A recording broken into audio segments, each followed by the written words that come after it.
Հարգելի ներկաներ, Հայաստանի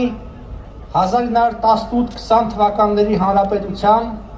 և ներկայիս Հայաստանի Հանրապետության իրավահաջորդության անսակարգ ու անվերապահ ամրագրման, ինչպես նաև դրա համար և դրանից բխող քաղաքական, իրավական և դիվանագիտական քայլերի հարցը ներառված է ազգային ժողովրդավարական բևեռի նախընտրական ծրագրի մեջ։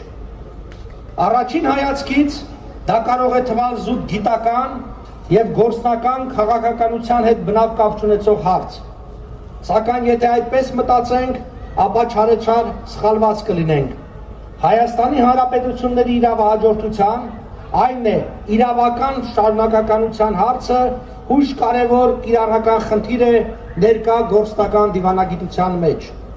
Խոսենք օրինակներով։ Այսօր Ադրբեջանը Ռուսաստանի անմիջական մասնակցությամբ ճնշում է բանեցնում Հայաստանի վրա, պարտադրելու ՍՍՀ վարչական միավորների բաժանարար գծերի երկայնքով և դրանց հիման վրա կատարել միջպետական սահմանազատման և սահմաննշման աշխատանքներ։ Նման ոչ հայանպաստ քայլերը հնարավոր են միայն այն պատճառով, որ Հայաստանի նախկին և ներկա իշխանությունները երբեք միանշանակ ու անվարան հանդես չեն եկել Հայաստանի առաջին և ներկա հանրապետությունների իրավահաջորդության օգտին, այն է առաջին հանրապետության իրավաքաղաքական ժառանգությանը տեր կանգնելու և նրա տարածքների նկատմամբ իրավատիրություն հաստատելու հայեցակարգով։ Եվ սա այն դեպքում, երբ մեր երկու նախկին ՍՍՀ հարևան հանրապետությունները հռչակել են իրենց առաջին հանրապետությունների իրավահաջորդությունը, մասնավորապես Ադրբեջանը դա արել է 1991 թվականի հոկտեմբերի 18-ի սահմանադրական ակտով, որը կոչվում էր Конституционный акт о государственной независимости Азербайджанской Республики։ Ավելին, Ադրբեջանը սովետական ժամանակաշրջանը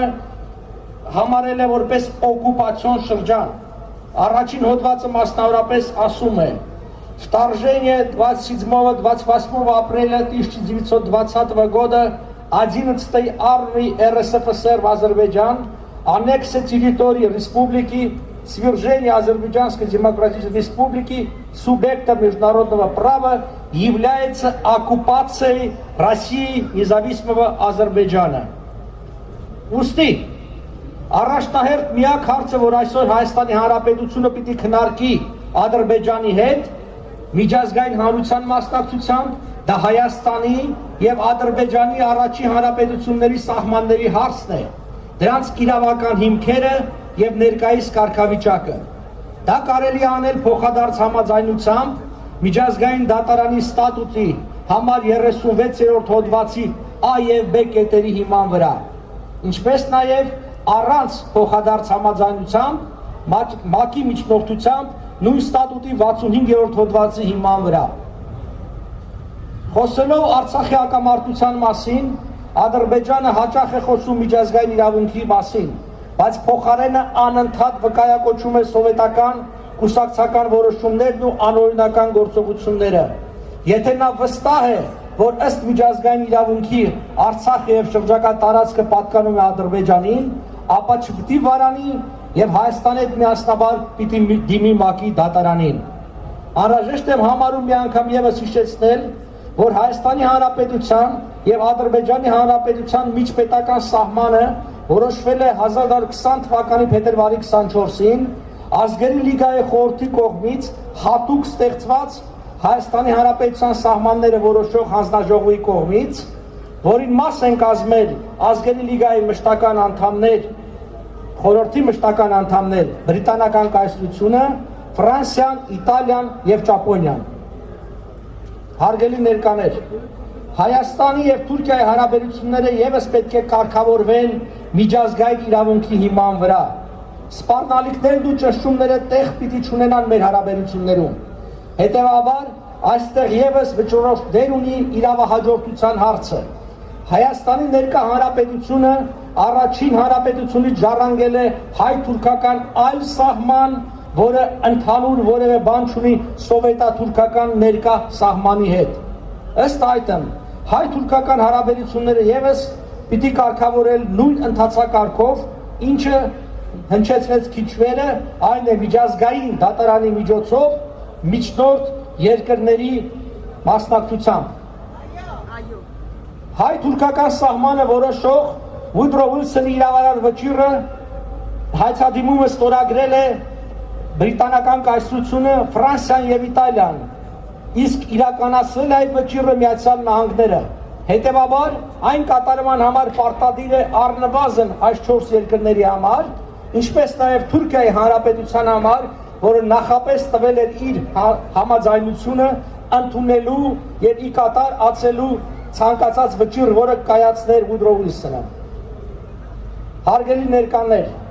իրավահաջորդության հիման վրա միջազգային իրավունքի միջոցով հայոց պետականության իրավունքների եւ տարածքների վերականգնումը այլ ընտրանք չունի։ Առանց դրա հայոց պետականությունը կմնա քաղաքականապես անհաստատ, ռազմականապես խոցելի, տնտեսապես կախյալ եւ հոգեբարորեն վեհերոտ։ Հարցականի տակ կդրվի հայոց պետականության ինքնին իմաստն ու գոյությունը, քանի որ այն կունենա զուտ ձևական բնույթ եւ չի լուծի պետականության հիմնական խնդիրները։ Այն է, առաջին, պետության ինքնիշխանության եւ այդ պետության քաղաքացիների անվտանգության ապահովում։ Երկրորդ,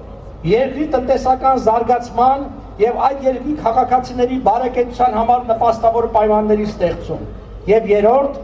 նախորդ երկուսի հիման վրա, այսինքն ապահով ու բարեկեցիկ երկրի մեջ ազգային ինքնուրույն մշակույթի զարգացում։ Ընսպին Հայաստանի Հանրապետության իրավահաջորդության հաստատումը ու դրա հիման վրա հայոց պետականության իրավունքների վերականգնումը կենսական կարևորություն ունի ոչ միայն հայոց պետականության համար, այլև սեփական հայրենիքում որպես հավաքական հանրություն ապրելու հայ ժողովրդի ընդհանրական իրավունքը կենսագործելու համար։ Շնորհակալություն։ Բաժանորդագրվեք ազգային ժողովրդավարական բևեռի YouTube-յան ալիքին։